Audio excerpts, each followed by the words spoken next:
Et ben voilà, aujourd'hui on va voir comment on crée une image avec un fond transparent. On a souvent besoin d'une image, mais pas du fond. Exemple, on peut avoir besoin de fleurs, d'animaux, il y a une tortue là. On peut avoir besoin d'une tortue, d'un chat, enfin ce qu'on veut, d'une maison, bref, mais pas le fond de l'image. Voilà. Pour pouvoir justement utiliser cette image en fond transparent, ce qu'on appelle. Donc on va voir ça. Comment on fait pour avoir ce fond transparent? Donc nous sommes sur Google. On va taper par exemple chat, tiens, chat. Voilà. On va chercher une image sur Google. Donc on clique sur image après. Bon, moi je prends chat, mais ça peut être n'importe quoi. On dirait Darling. Et on va chercher donc l'image qu'on veut. Alors par contre, il ne faut pas que ce soit un fond trop compliqué. Je m'explique. Par exemple, bon là tous les fonds sont nickel là, mais il y a des fonds qui peuvent être compliqués. Par exemple, on peut avoir un chat, puis derrière il y a, je sais pas moi, toute la maison, les meubles, tout ça. Bon, on peut, hein, mais ça va être chiant.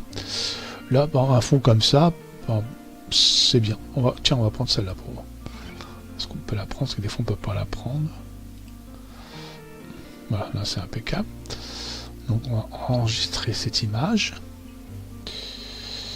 On va le prendre là. Ok, enregistrer. Tac. Voilà. Ensuite, alors, moi je suis toujours sur Windows 10, donc je vais utiliser pour ça Paint 3D. Après, il y a d'autres logiciels qui peuvent le faire. Il y a plein de DAO qui peuvent le faire, mais quand on est sur Windows 10, donc on clique sur menu et on clique insérer. Donc on va donc insérer l'image qu'on a téléchargée. Voilà, elle est là. Voilà, ça se passe comme ça. Et après, à droite, il y a marqué sélection magique. À côté de passer en 3D, il y a ici sélection magique. Donc, on clique dessus.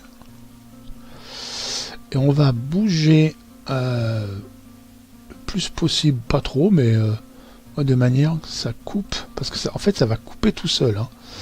Ça va découper. On fait clic sur suivant à droite. Voilà, hop, c'est fait. C'est très rapide. Hein. Et on clique sur OK. Voilà.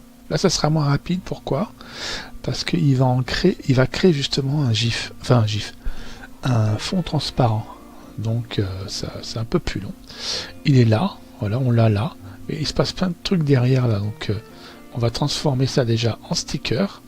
Donc, on clique sur sticker.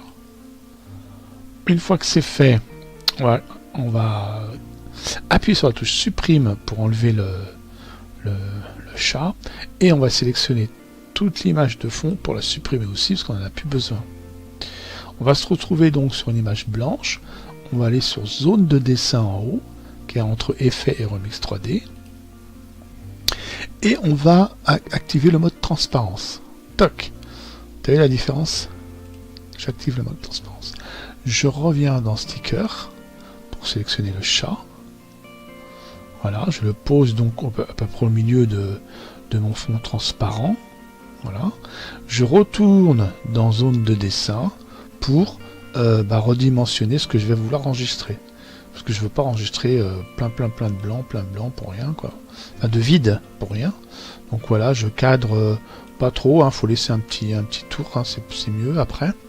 Et dans menu, on va exporter donc cette image en PNG, parce que le PNG prend le fond transparent. Donc voilà, on dit comme ça, ok, on enregistre. C'est fait. Bon, alors maintenant pour voir si ça marche, on retourne dans menu, on fait insérer, on va prendre n'importe quoi comme image. Dans image, j'ai des chats, en plus j'ai Darling. Pas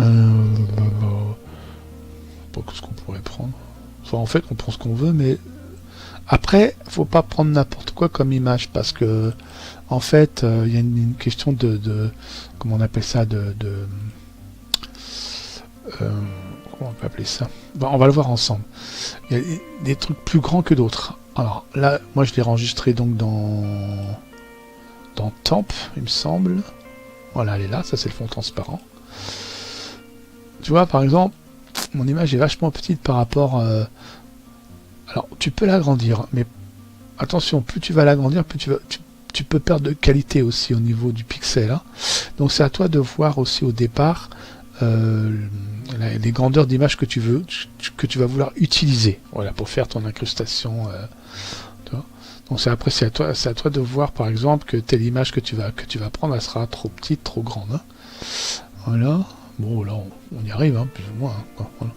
Il y a une proportion, il est devant. Bref. Mais ça marche, on a bien le fond transparent, tu vois, du chat. Donc voilà, on a réussi à créer une image transparente à partir d'une image, on va dire, assez complexe. Voilà. Ça c'est fait. Je te dis à bientôt pour de nouvelles aventures.